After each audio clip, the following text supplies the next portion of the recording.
Gun. She's got a gun. Somebody call 911. Our HOA president shrieked, finger aimed at my wife as she picked up the mail. To Brenda Miller, the woman who worshipped a 200-page rulebook like scripture, this was her golden ticket to finally drive us out. But what she didn't know about my wife was about to flip her entire world upside down. 3 police cruisers screeched up within minutes, officers leaping out with weapons drawn. And then, something happened that left the entire neighborhood frozen in disbelief. Drop a comment on where you're watching from, because what began as a petty HOA tantrum would soon unravel into the biggest scandal our city had ever seen. It all started the day that should have been our happiest, moving into the dream home my wife, Eve, and I had worked years to afford.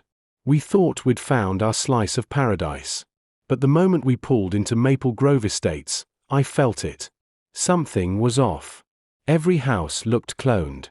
Identical fences. Identical mailboxes. Even the flowers bloomed in perfect symmetry, like copy-paste suburbia. I brushed it off. Maybe people just like things uniform here. That's when I saw her. Brenda Miller stood stiffly on her manicured lawn, arms crossed, binder clutched like a weapon. No wave. No smile. Just a hawk stare. Not a phone book, not even a welcome packet. This was her Bible, her Constitution, the HOA handbook. We hadn't even unloaded the first box before I heard the sharp rhythm of heels on pavement. Brenda marched toward us like she was strutting into a country club brunch instead of greeting new neighbors. Perfectly coiffed blonde hair. A rehearsed smile that screamed, "I need to speak to your manager." "Welcome to Maple Grove Estates," she purred, voice sugary but eyes cold. Before I could answer, she shoved the binder into my hands. "I'm Brenda Miller, HOA president. Here's your copy of our guidelines. I suggest you read it thoroughly before unpacking anything." The weight nearly knocked me over. It had to be 200 pages of rules. Just then, Eve stepped out from behind the moving truck, and Brenda's eyes immediately zeroed in on the holstered pistol at my wife's side. Eve's a cop. 20 years on the force, always carrying off duty. To her, the gun was no different than a wristwatch. But Brenda looked at it like Eve had just pulled it out and aimed it at her. "That scratch on your gun," Brenda sneered, her false sweetness gone. "Looks like it's been fired recently." The remark was so bizarre even Eve, who's unshakable in most situations, raised an eyebrow. "I'm a police officer," she replied evenly. "Of course it has."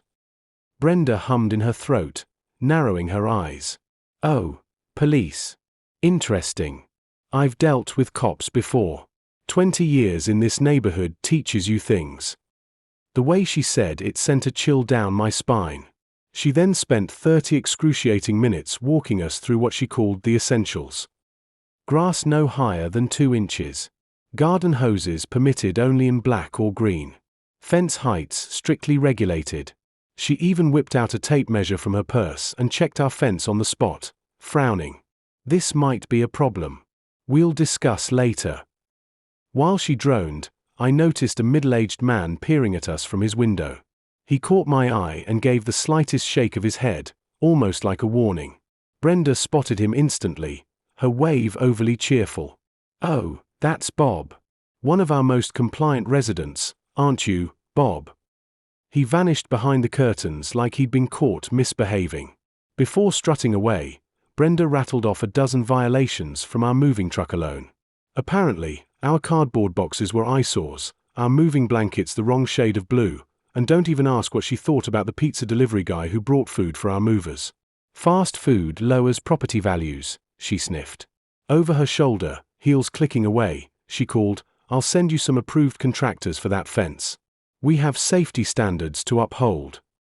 Eve and I exchanged looks. "Well," she said, trying to make light, "at least we know who runs the neighborhood." But I saw the tension in her jaw. My wife had stared down murderers and thieves in her career, but Brenda Miller unsettled her. Later that night, while unpacking in the garage, I stumbled across an old document tucked behind a dusty shelf. Yellowed with age, the top bore a name, B. Miller, Police Department. My stomach dropped. B. Miller? Why did that sound so familiar? The date was nearly 20 years ago, the same period Brenda had bragged about her experience with cops. I showed it to Eve. She frowned. Weird. Miller's a common name, but, still. She trailed off, deep in thought. Then she muttered, "You know what? I'll do some digging tomorrow.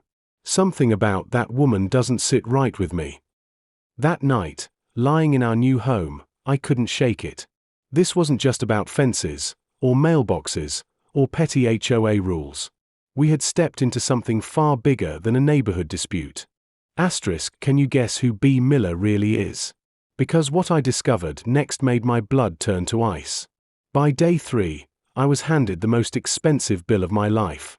I'd just settled in with coffee, enjoying the view from our new kitchen window, when I heard it again, Brenda's heels clicking across our driveway. Only this time, she wasn't alone. A man in a wrinkled suit, clutching a clipboard, shuffled beside her like a sidekick desperate to look official. "Good morning," Brenda sang, her grin stretched too tight. "This is Carl from the HOA Safety Committee. We've completed our initial inspection." Inspection? No one told me there'd be one. But before I could argue, Carl shoved a document into my hands. The letterhead read Maple Grove Estates Safety Committee.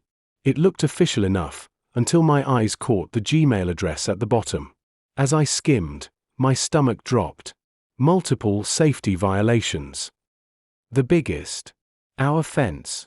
According to them, it didn't meet newly updated safety standards for properties with law enforcement residents. The kicker, mandatory fence replacement within 30 days. Estimated cost, $50,000. $50,000. I choked. For a fence. Our fence is fine. Brenda's grin widened. Predatory. Oh, but it's not up to our new code.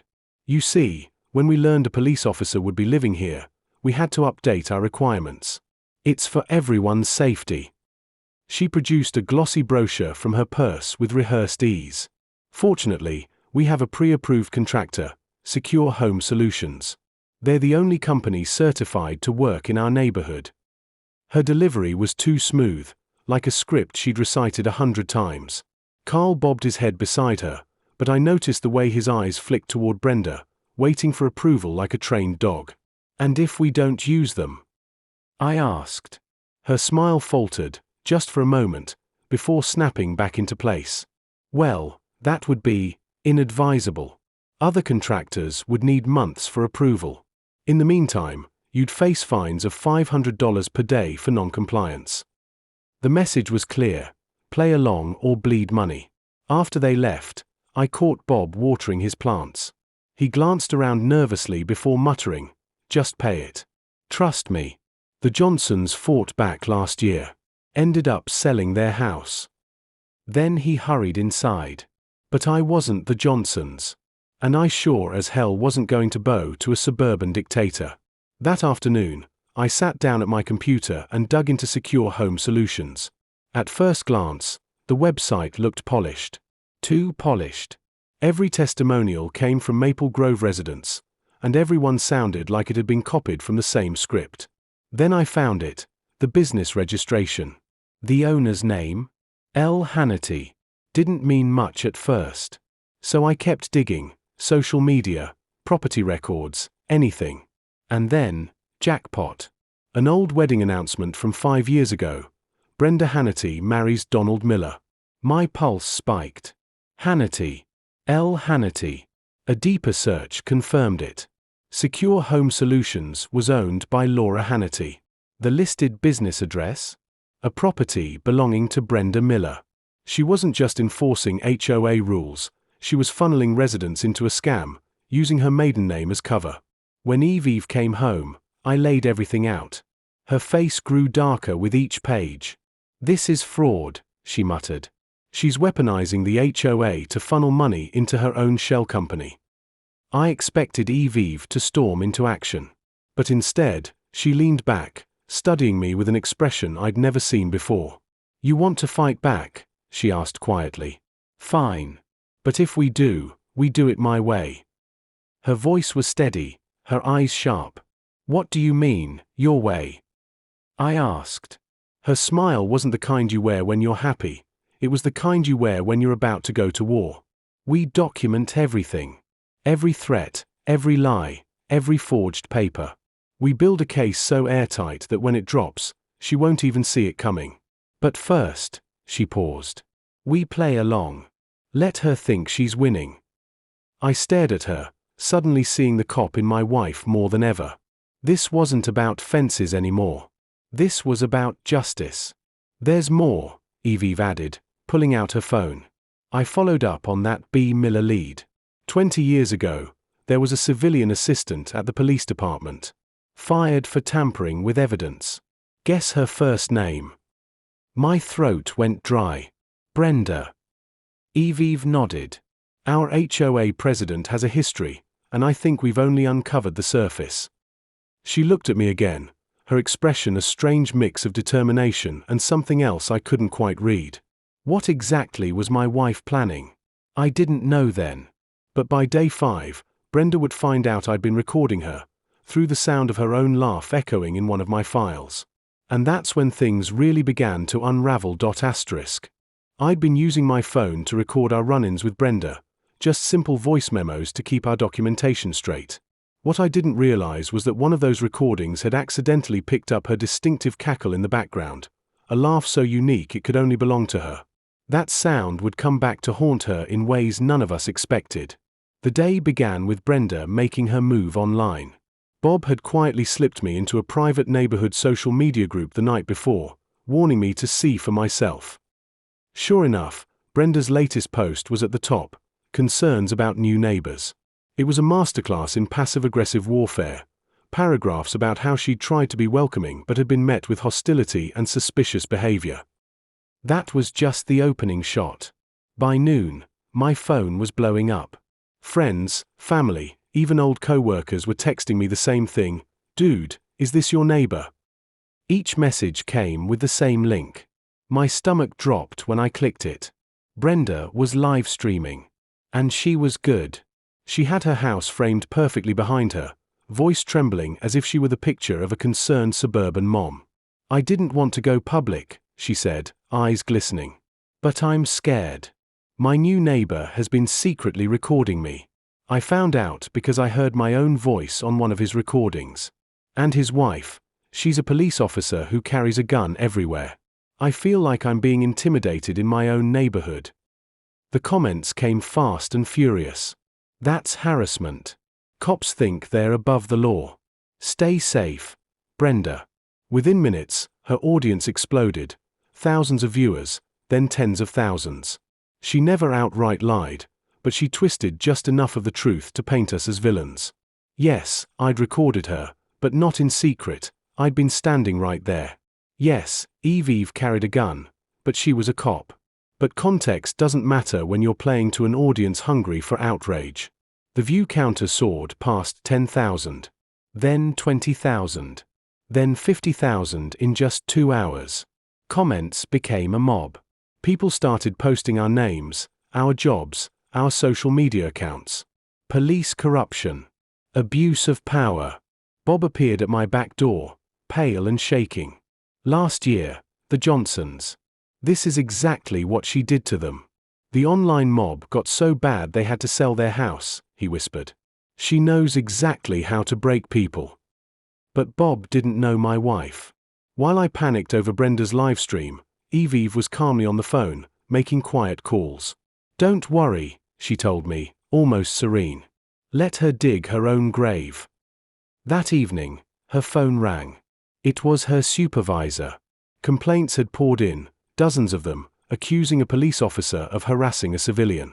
An investigation was required. The call was professional, brief, but the moment she hung up, I saw it. For the first time, Eve looked rattled. They might suspend me pending review, she admitted softly. Brenda's not just some neighborhood Karen. She knows exactly what buttons to push. Rage boiled inside me. This wasn't about fences anymore. This woman was trying to dismantle our lives to protect her scam. And then, something caught my eye. On my laptop, Brenda's stream was still running. She was high on attention now, reading comments, responding with theatrical sighs and nods. Someone asked about the fence. Oh, "I've been protecting this neighborhood for 20 years, Brenda boasted. "I know how to handle people who think they're above the rules. I've dealt with cops before who thought their badges made them special. There was this one case." She froze mid-sentence, realizing she'd said too much. But not before I'd screen recorded every second. "Did you see that?" I asked, replaying the clip. She almost confessed to something. Eve leaned in, studying Brenda's face on the screen. Slowly, a grin spread across hers. "Oh my God," she whispered. "Mark, I think she just made the biggest mistake of her life." She spun her laptop around and began typing furiously. "What are you doing?" I asked. "Research," she said, not looking up. 20 years ago, a case went sideways. A civilian assistant tampered with evidence. The investigation was buried, but not every record was sealed. She turned the screen toward me. "See? Some files redacted the name.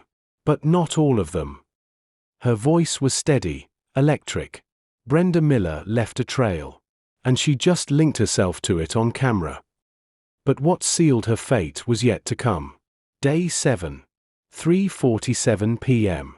The moment Brenda Miller's life unraveled. I was working inside when I heard Eve's car pull into the driveway. She'd been at the station all morning dealing with fallout from Brenda's campaign. The investigation against her was moving forward.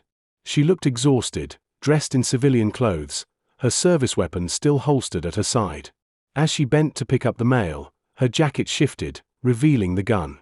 At that exact second, Brenda burst out of her house, phone raised, recording. "Oh my God," she shrieked, loud enough for the entire block to hear. "She's threatening me with a weapon. Asterisk. She's pointing a gun at me." Brenda shrieked. Eve straightened up slowly, mail in hand, blinking in confusion. "What are you talking about?" But Brenda was already dialing, her fingers trembling with what looked like fear, though I knew it was excitement. 911. "Yes, this is an emergency. My neighbor is threatening me with a gun. She's waving it around, pointing it right at me. I'm terrified for my life." The performance was Oscar-worthy. Brenda angled herself so her phone camera framed Eve, staging the scene as if she were cowering in fear. "Please hurry. She's a police officer, but she's gone rogue. She's been harassing me for days, and now she's brandishing weapons." I rushed outside just as Eve tried to approach, palms raised. "Brenda, I'm not threatening anyone. This is my legally issued firearm." But Brenda shrieked and staggered backward. "Stay away from me. Someone help." On camera, it looked like Eve was advancing menacingly while Brenda retreated in terror. Sirens wailed. 3 patrol cars whipped around the corner, screeching to a halt. Officers poured out, weapons drawn, voices booming.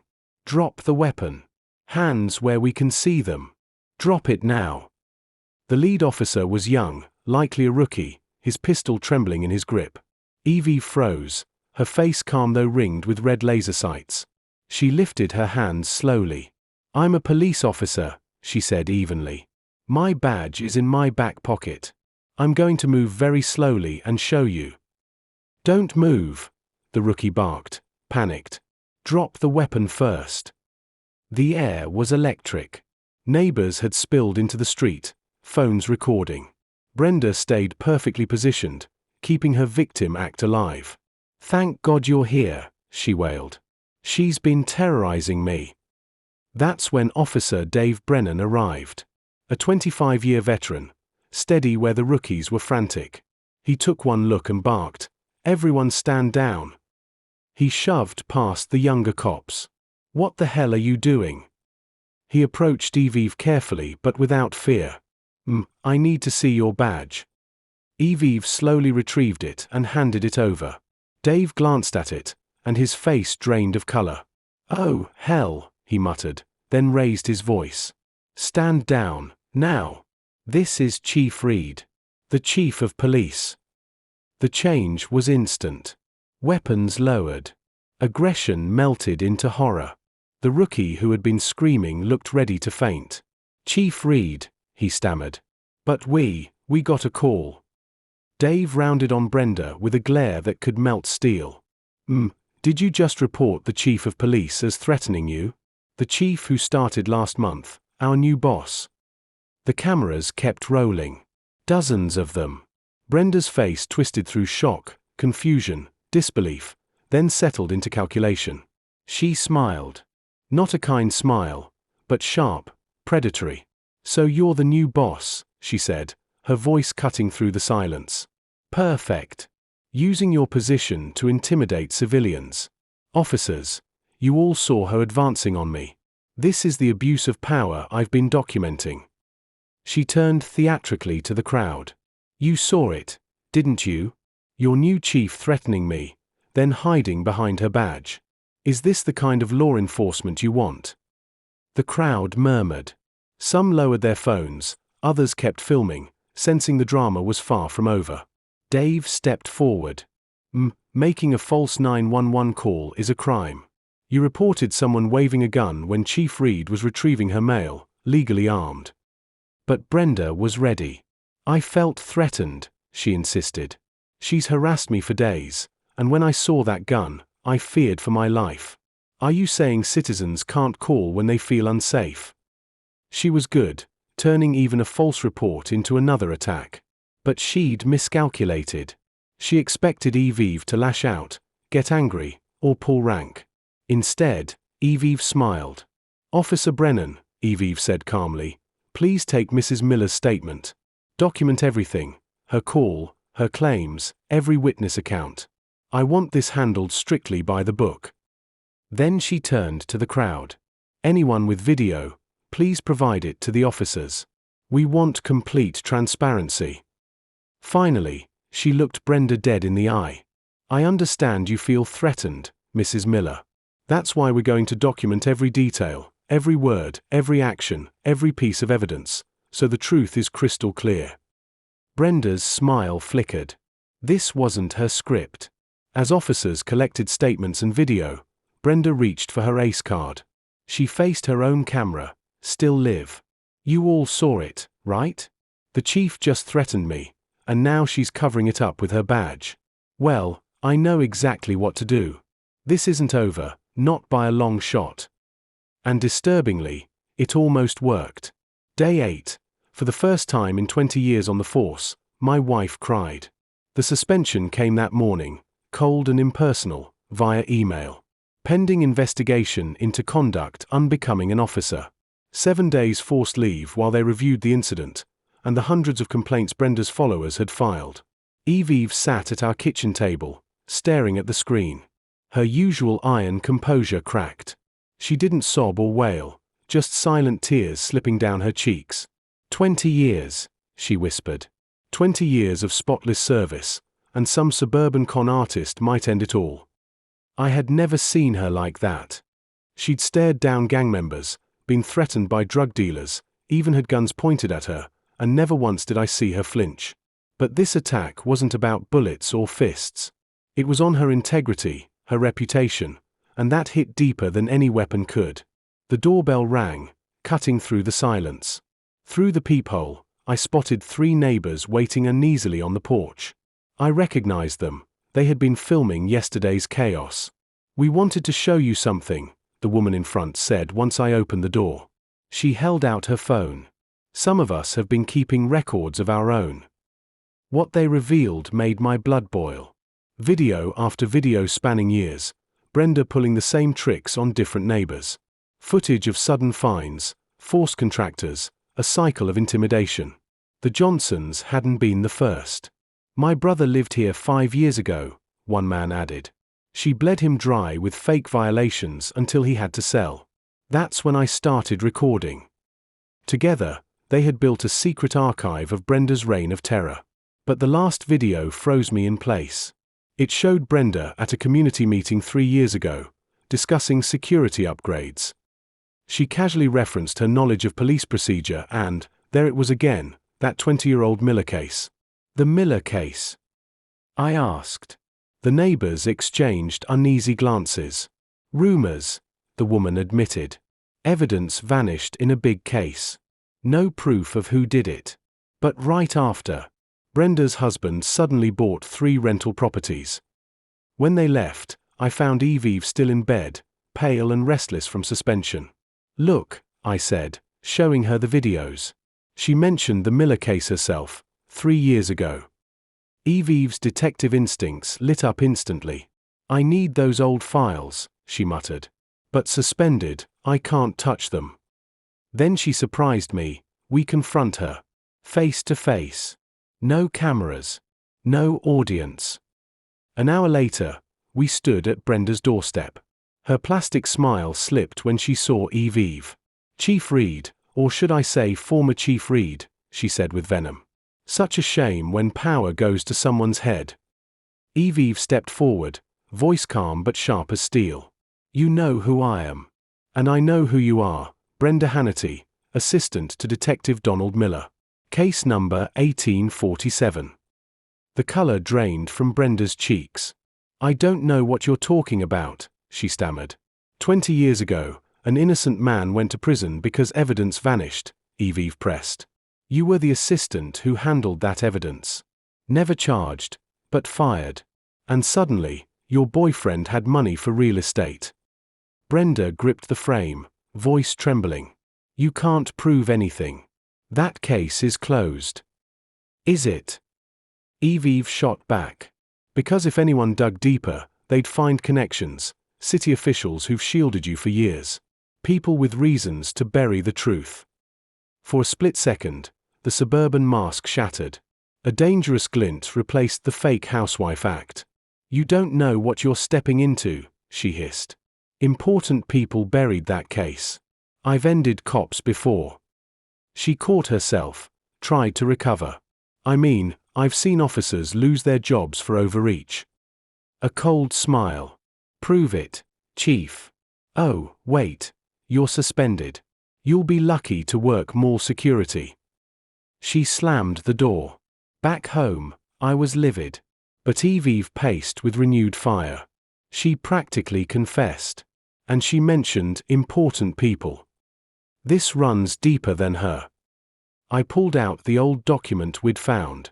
The name B. Miller stood bold, but below it another name peeked through the faded paper: Thompson. "Why does that sound familiar?" I murmured. Eve froze. "Thompson.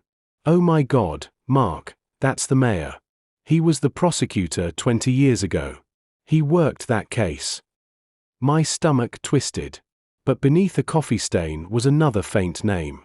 Someone else had been part of the cover-up. And that someone was scheduled to speak at tomorrow's press conference. 10 a.m., City Hall. The conference that would shatter an entire city's leadership. The investigation into Chief Reed's conduct is ongoing, and I assure you, if any wrongdoing is found, that's when Diana stood up. From the third row, press badge shining, her voice cut through the hall. "Mr. Mayor, Diana Chen, investigative reporter.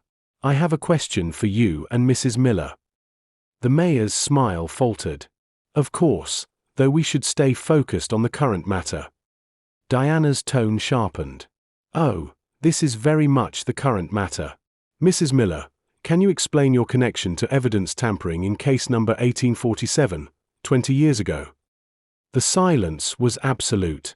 Brenda's face shifted, shock, confusion, then brittle composure. "I don't know what you're talking about. This is clearly—" Diana cut her off. "I have documents showing you were the civilian assistant who last handled critical evidence in the Marcus Washington case.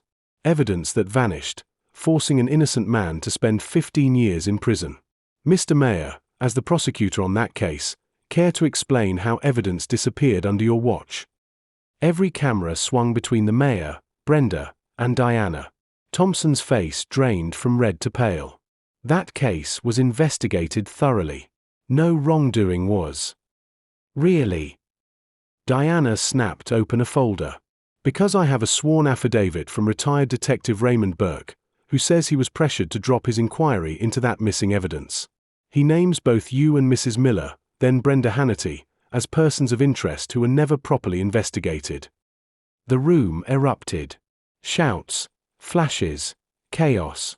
Brenda froze at the podium, finally stammering, "This is absurd. A witch hunt orchestrated by Chief Reed to hide her abuse of power. But Diana pressed harder. Mrs. Miller, can you explain why your husband Donald received $200,000 from a shell company linked to Mayor Thompson just weeks after that evidence vanished? Brenda cracked. I never. That case is closed. It has nothing to do with this. Her suburban mask was peeling away, revealing the cornered schemer beneath. Mayor Thompson tried to seize control. This conference is about current events, not baseless. Oh, but it is current, Diana interrupted, smiling coldly. Marcus Washington was exonerated last month by DNA evidence. He's suing the city. His lawyers are very interested in who cost him 15 years of his life. Thompson's mouth opened and closed helplessly. Brenda clutched the podium, knuckles white. You can't prove anything, she whispered, picked up crystal clear by the microphones. That evidence is gone. It's been 20 years. Actually, Diana said, lifting her phone, Marcus Washington's attorney would like a word. She pressed play. A deep voice boomed through the speakers. This is Michael Brooks, counsel for Marcus Washington. We've just filed charges against Brenda Miller, Mayor Thompson, and 3 city officials for conspiracy to obstruct justice. We possess evidence of planted evidence, bribery, and false convictions. Mrs. Miller, your fingerprints are on documents you swore you never touched. Chaos exploded. Reporters shouted over one another, phones recording every second. Thompson edged toward the exit, until a commanding voice sliced through the uproar. Before anyone leaves. All heads turned. Eve had entered through a side door, uniform crisp despite suspension, radiating authority. There's something else your mayor hasn't told you. The FBI has been investigating city corruption for a year. Mayor Thompson, they want answers about those shell companies, and about the 3 other innocent people imprisoned during your term as prosecutor. What followed dominated headlines for weeks. FBI agents surged in, cuffing Thompson as the press swarmed. Brenda's empire collapsed live on every channel. By 2 p.m., the spectacle outside City Hall was unrecognizable, streets lined with news vans, satellite dishes raised like steel flowers. Cameras flashed as the mayor was escorted away. Yet Brenda, desperate, still fought. She fumbled with her phone, live streaming as her world collapsed. Hair disheveled, mascara streaking, she screamed into the lens. You're witnessing a coup.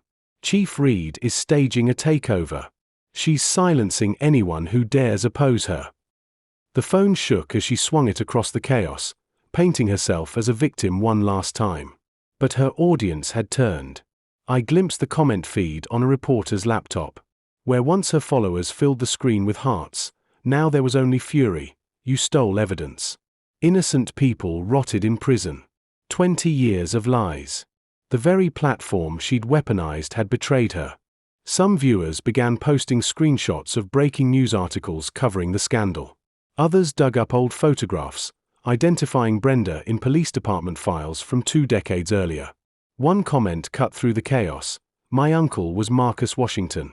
He lost 20 years of his life because of you. Within seconds, it had thousands of likes. Brenda tried to respond, but her words grew more frantic.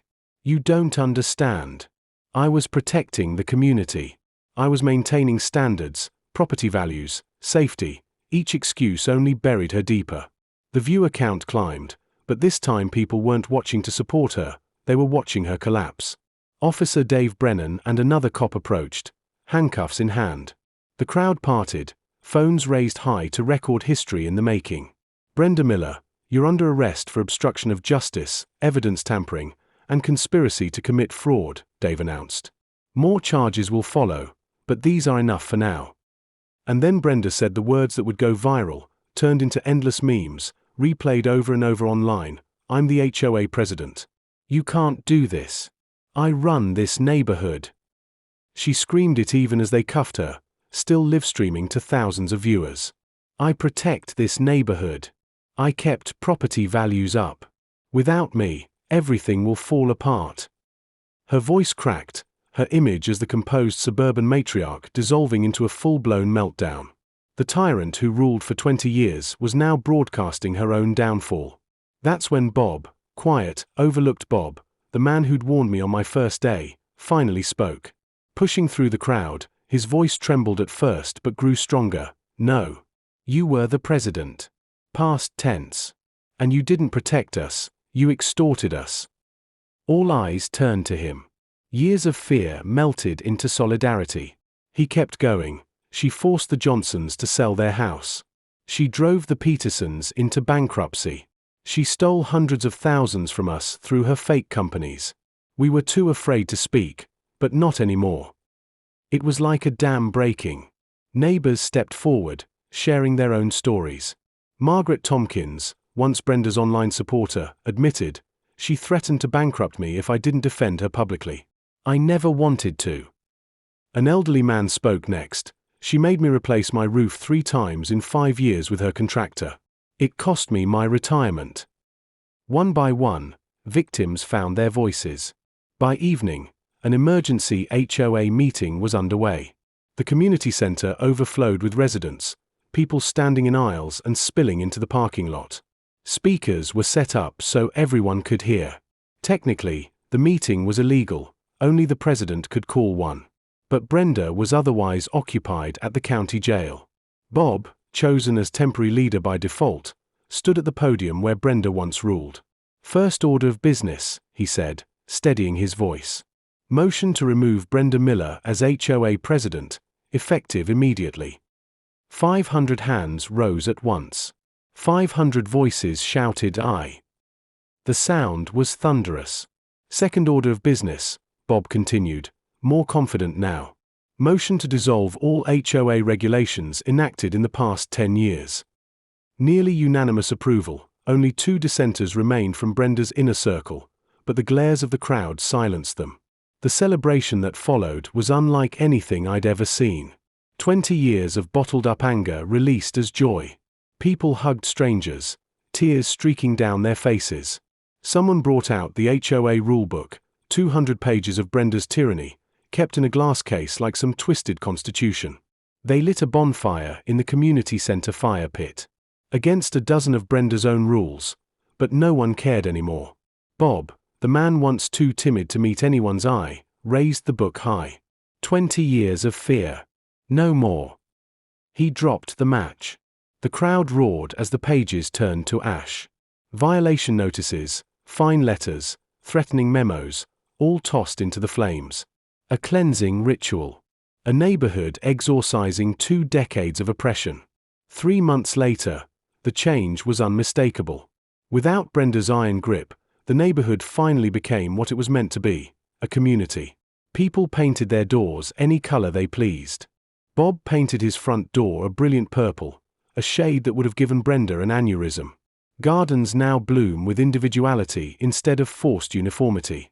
The Young family built a traditional Chinese garden that quickly became the neighborhood's favorite photo spot. The mandatory fence replacement scheme was revealed to be part of Brenda's larger scam, which had pocketed her over $2 million. As for the key figures, Brenda Miller is serving a 15-year sentence for evidence tampering, with extra years added for fraud and extortion. She even tried running her prison block like an HOA, until her fellow inmates shut that down. Mayor Thompson received 20 years and lost his pension, while 3 other city officials were also exposed and convicted. Investigators uncovered a web of corruption that had strangled the city government for decades. Marcus Washington, the man Brenda's lies had put behind bars for 20 years, received a $30 million settlement. He used part of it to create a foundation supporting the wrongly convicted. He even sent us a thank you card with just 4 words, "Justice tastes so sweet." Chief Yves Reed not only got reinstated but also earned a commendation for helping expose the corruption. She pushed through reforms, regular evidence audits, civilian oversight committees, to ensure it never happened again. The City Council passed Brenda's law, limiting HOA power and enforcing financial transparency. As for me, I'm writing this from my home office, looking out at our original fence, the one that started it all. When new neighbors move in, they sometimes ask about our HOA's history. They usually assume I'm exaggerating until Bob pulls up the archived news articles. The last moment that still lingers happened just last week. A new family finally bought Brenda's old house, which had sat on the market for months. They seemed nervous, likely spooked by its reputation as the Karen house. I walked over with a plate of store-bought chocolate chip cookies, a treat Brenda once would have fined me for. "Welcome to the neighborhood," I told them. Fair warning, our last HOA president was intense. The man chuckled uneasily. "We heard something about police." I smiled, remembering everything. "Yeah. If I learned one lesson, it's this: never call the cops on the actual chief of police. But more importantly, never let anyone turn your community into their personal kingdom. Neighbors should help neighbors, not live in fear of one self-appointed ruler." As I walked home, I noticed Eve's patrol car parked nearby. She still carries her badge and gun, still serves and protects, but now for a community that once stood up for her. Our fence, the one Brenda tried to force us to replace for $50,000, still stands. It's become a monument to resisting bullies. Funny how it turned out. Sometimes the worst neighbors bring out the best in a community. Think this story's over? The real Brenda tried suing us from prison. Want to hear what happened in court? Comment part 2 if you're ready for the next chapter. Because yes, it somehow gets even crazier. She even tried running prison like an HOA, until her cellmate, Big Martha, explained how things really worked. But that's a story for another day.